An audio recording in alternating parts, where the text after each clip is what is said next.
You're listening to LOA Recon with the Good Vibe Coach Jeanette Ma, where we dissect the ins and outs and the art and science of conscious creation, all intended to amp up your manifesting game.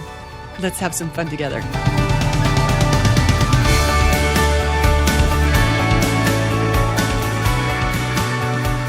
Welcome and thank you for tuning in for another episode. I was just looking at my notes for what I wanted to share with you today, and it made me realize that I think this podcast is giving me a better blog post.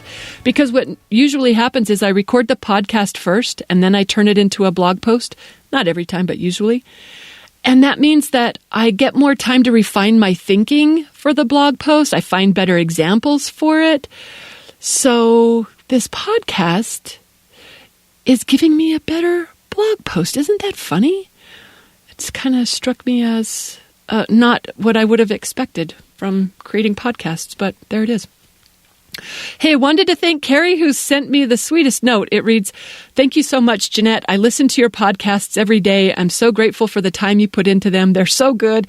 You are genuine, and your content comes across in such a joyful way." Yay, that's nice to hear, Carrie. Thank you. "I've been successful in attracting good things in my life. That is music to my ears. I take your teachings to heart, and I'm grateful for all you have to share." Oh, Carrie, I'm so glad that the work is landing as intended. Thanks for letting me know that.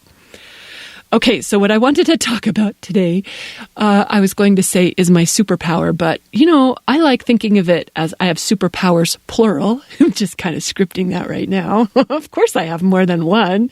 But seriously, this is definitely one of my talents, or maybe we'll call it a skill, that I think I'm pretty good at. And I think it's worth sharing so you can practice this too in areas of life or at times when it might serve you. And actually, a lot of you, when you hear this, you're going to be like, oh yeah, I totally do that too. Okay, because I think it's super savvy for conscious creators to do this. I'm talking about the ability to decide that this is good. It's to choose to like it. Whatever it is, when the alternative really doesn't serve us, it's the ability to decide, yeah, that's good. Sometimes it feels like a superpower to me. I mean, I am good at it, but a lot of times I'm standing shoulder to shoulder with people who they come to different conclusions than I would. And I'm like, wow, I don't understand how you can afford to have a different decision about this when it affects your well-being so much, Like how are we not landing on the same page on this? I'll give a little example. Because honestly, really, this skill comes in handy lots of times, not just sometimes, lots of times. This comes in handy. Here's a really easy example. Like where I live, until recently, we only had one restaurant up here. There was one. That was it. There's nowhere else to go if you don't like this one, unless you're willing to drive down the canyon, which it's a fairly long drive. And that's not my highest joy, to go for a long drive to eat. So guess what? I liked the restaurant up here before I ever went to it. Before I ever looked at a menu, I knew I was going to like it. Because I can't afford not to. There's nowhere else to go. I mean, if you're a person who wants to eat out and like where you eat out at, there's no other conclusion to come to other than, yeah, it's a really good restaurant. That's my answer anyway. Sometimes I go to this restaurant with neighbors, local residents. They have the same options I have, and they have different decisions about this restaurant. I'm like, wow, I sure would not. That's not where I would eat. So here we are. We're sitting at the same restaurant, at the same table, being served by the same server, ordering from the same menu, and we're having totally different restaurants because we had different ideas about it. I knew this was a good restaurant, and they were knowing something different about it. I'm like, what? And I get it. When a friend comes up to visit me, and they don't live here. They have other options where they live. And maybe they're willing to have a bad meal with me. I don't know why they would pick that, but sometimes they have. And I'm like, well, you can afford to not like it. I can't. This is the one restaurant I have up here. I don't let them ruin it for me. If they start to complain about this, that, or the other, I'm like, nope, this restaurant's amazing. I don't know what you're talking about. I'm having an amazing restaurant. Because guess what? This is what I've got. It's the only one, so I like it. But the truth is, this restaurant, it's capable of being anything. It could be amazing or it could be awful. It depends on who's choosing. So I know what I'm choosing because it's the only one. So it's an obvious choice for me. And you know what? Even if there were 17 restaurants up here, why would I vilify any of them? I mean, yeah, maybe I'll have a favorite, but why would I point anything negative at any of them? That doesn't make any sense to me. I say it like I've never done it. And that's not to say that this restaurant hasn't ever screwed up my order or had an off night in the kitchen, but guess what? I don't dwell on those things. I dwell on good things like the most amazing poblano sauce. I don't even know if I'm saying that right, because guess what? I'd never even had it before. I'd never had it before. Till I came up here, I ordered something with that on it. Well, you can hear how much I love it. It's amazing. And I have been to other restaurants since then that have it. It's pretty good. Turns out I really like poblano sauce. I hope I'm saying it right. Wow. I mean, it's easy to love once you choose you're going to. Like, the things to love about it will reveal themselves once you make that choice. There's so many things to love about that restaurant. But here's another example of how I deploy this superpower. Say like when I've got a neighbor. Yeah, that's it.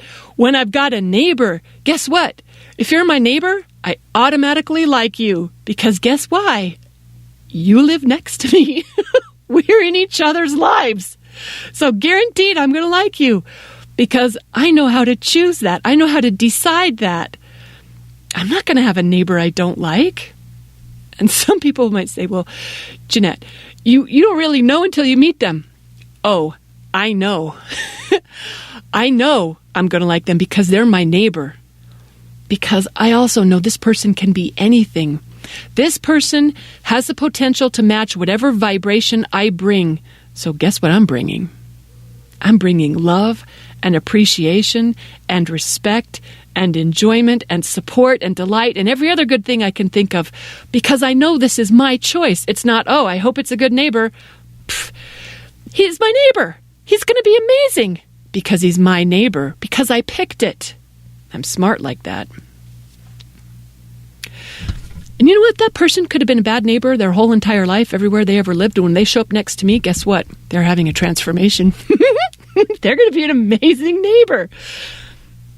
If someone wants to complain to me about a mutual neighbor or say something disparaging about them, and they're right here, like we're all in the neighborhood together, I'm like, what? That's crazy. Why would you give yourself a bad neighbor? You remember, one of the stories people remember most frequently from my podcast is from my crackhead neighbor. And that was a different story. Although he did transform into an amazing neighbor once I activated peace, love, quiet, and appreciation. But it wasn't because I decided he was an amazing neighbor. I was like, I'm just going to be peace, love, quiet, and appreciation, and he will have to be gone from my world. No, he did not be gone from my world. What he did was he transformed into that for me. Everyone else still had crazy crackhead neighbor, but man, that guy, wow, it's just amazing to me how the world is going to match whatever we decide, whatever we vibrate. So look, when we're living side by side, yeah, I'm going to like them. I'm not willing to have a neighbor I don't like. She's my neighbor. I automatically like her. I can't afford not to. The same with everything that's not that easy to change. It's just easier to love it. Like, once you make a commitment to a sweetheart, or like to our bodies, those are kind of hard to change sometimes. Well, I don't mean like, you could change your body, but you can't change which body. So I'm going to like my body. Or the tree that's in my yard that I am not going to remove. Guess what? I'm going to like that tree. Or the hiking path that's closest to us. Guess what I love? The hiking path that's close to us. This is my superpower. It's being able to choose to like it or to make it good just because I can. Because I'm cool like that. Because it's what I've got. So why would I pick anything else? If it matters to you, it's worth having this skill of deciding to let it be good. That goes for our elected officials, if you pay any attention to that, or our siblings, unless you're willing to not have them, which is a valid choice. You could also choose to not like the restaurant if you don't want to go to the restaurant. If you were willing to never eat out, then who cares what you think about it? But if it's going to be in your life, it's worth finding a way to like it. It's not that hard once you decide to. You do this too, right? I know you do. Like, if this is the doctor that you've got, then they're the smartest, kindest, most competent doctor ever, right? Or the boss that you have, they're a fabulous boss, right? So understanding and fair and funny. Or, if you've got an ex who's the mother or father of your children, that is a really good time to be good at letting it be good, because it can be a real nightmare when we vilify the ones we can't get rid of. I mean, if this person is going to be in your life, if they're going to be in my life, I guarantee I'm going to make the best of it. I'll at least be really good at playing up their good qualities and not getting hung up on the negative ones. And that consistent choice, it makes a difference in who we experience. And the same goes for my partner's cooking or the dog I rescued. I'm going to like them because they're mine now and I made a commitment, or it's in my life in some way that doesn't feel super optional to me. And I know that they're going to be whatever I vibrate them to be. They can be nightmares or they can be dreams come true. So guess what I'm picking? And that's not to say that there aren't occasions when drastic change is called for. Like, that might be the path of least resistance sometimes. But in most cases, at most times, it's just easier and it works really well to decide that this is good, to let it be good, to choose to enjoy it. Because, if it's in your world, why would you pick anything else? Right? It's cool to be able to decide that you like it. And I think it's okay to flaunt your powers to those who haven't yet chosen to engage theirs. Maybe you'll inspire them to it. Thanks for listening, everyone. Happy manifesting.